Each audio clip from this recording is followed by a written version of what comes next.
Bom, galera, aqui quem fala é o Tarcísio e estamos aqui com o segundo vídeo da leitura do manual do Pocket Dragon, da leitura comentada. E dessa vez nós vamos ler sobre as raças, que é a segunda página do livreto. Então eu vou ler e vou comentando conforme vou lendo.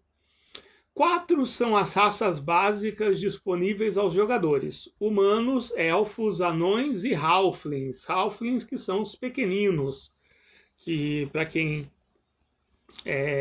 já está acostumado, sabe que na verdade são os hobbits, só que você não pode usar o nome hobbit por conta de direitos autorais, então o Dungeons Dragons lá atrás começou a usar a palavra halflings. Vamos começar aqui, então ele descreve nessa ordem: primeiro os humanos, depois os elfos, depois os anões e depois os halflings. Humanos são seres espertos, adaptáveis e extremamente ambiciosos. Possuem movimento 9 e realizam um teste de personagem por dia como se tivesse um nível a mais. Então, olha só que interessante, né? Ele já dá meio que uma contextualização de cenário, como que os humanos se comportam naquele mundo. Eles são espertos, são muito adaptáveis, por isso que uma vez por dia eles realizam o teste como se tivesse um nível a mais. Então, uma vez por dia, um personagem de nível 3 realiza um teste como se tivesse nível 4. Isso tem a ver com o fato deles serem espertos e pegarem alguma coisa assim muito rápido ou serem muito adaptáveis a uma situação que exige alguma resposta muito imediata, eles conseguem se adaptar. O movimento 9 a gente pode interpretar de várias formas, porque não tem aqui explicando a questão da movimentação.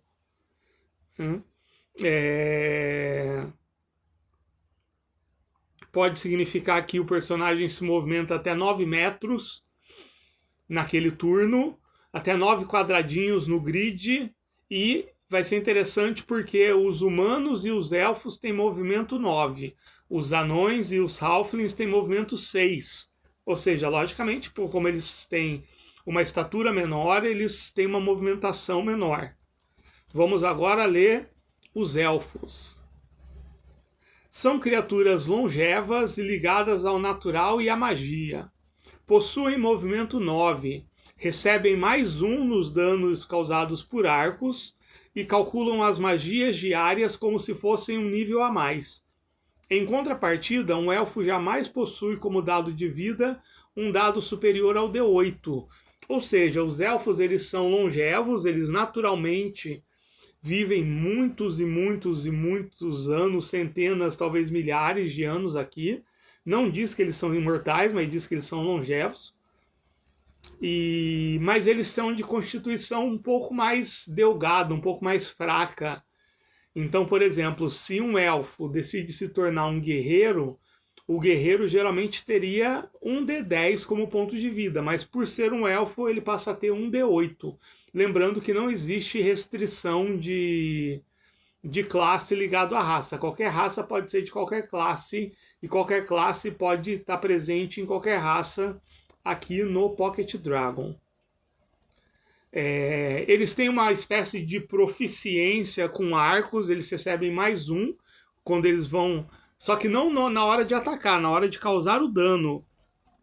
É importante isso. Tem muita gente que pensa que se soma mais 1 na hora do ataque. Não.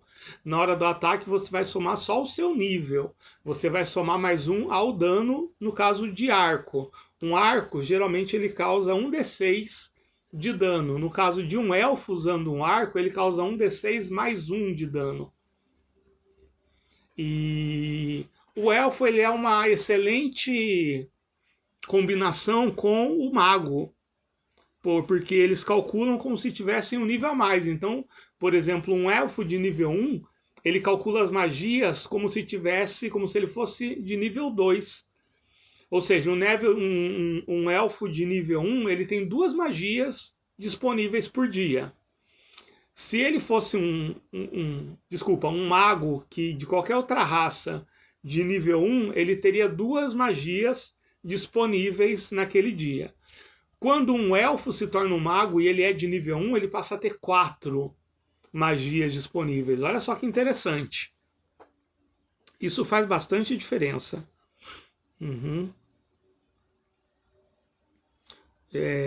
Anões. São seres resistentes, honrados e turrões, ligados à terra e aos metais. Possuem movimento 6 e realizam todos os testes para resistir a qualquer efeito como se tivessem 2 níveis a mais. Aqui é interessante porque ele dá uma regra que seria uma espécie de alternativa àquilo que eu falei de vantagem e desvantagem no vídeo anterior. Então, em vez de você dar um dado a mais para pegar o resultado maior ou o resultado menor, você pode, no caso de um personagem ter vantagem em algo, calcular como se ele tivesse níveis a mais. E quando ele tem certas fraquezas, calcular como se ele tivesse níveis a menos. Isso é bem interessante. É bem legal. Então, para resistir a efeitos, qualquer tipo de efeito, então efeito mágico, efeito de veneno, tudo, ele lança como se tivesse 2 níveis a mais. Isso é bem interessante, isso é bem legal. Agora, os Halflings são criaturas espertas e ágeis, ligadas ao campo e ao conforto. Possuem movimento 6, assim como os anões, e realizam os testes de personagem para se esconderem ou para furtarem, se forem ladrões, como se tivessem um nível a mais.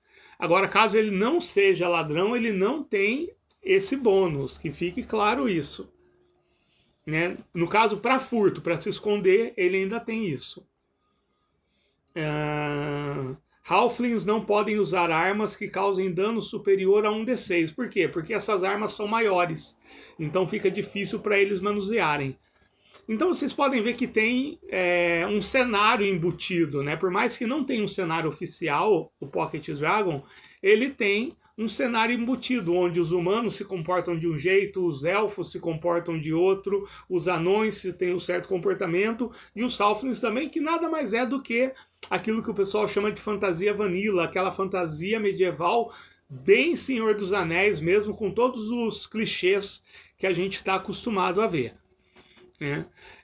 Não existe limitação de raça com classe, classe com raça, talvez essa seja a coisa mais importante, por isso que eu estou reforçando isso, e a questão da movimentação, que é importante também na hora que você vai jogar com grid, por exemplo, em que um elfo humano pode se mover até 9 quadradinhos, o anão e o halfling pode se mover até 6 quadradinhos, ou se você não está usando o grid, você pode considerar como se fossem metros.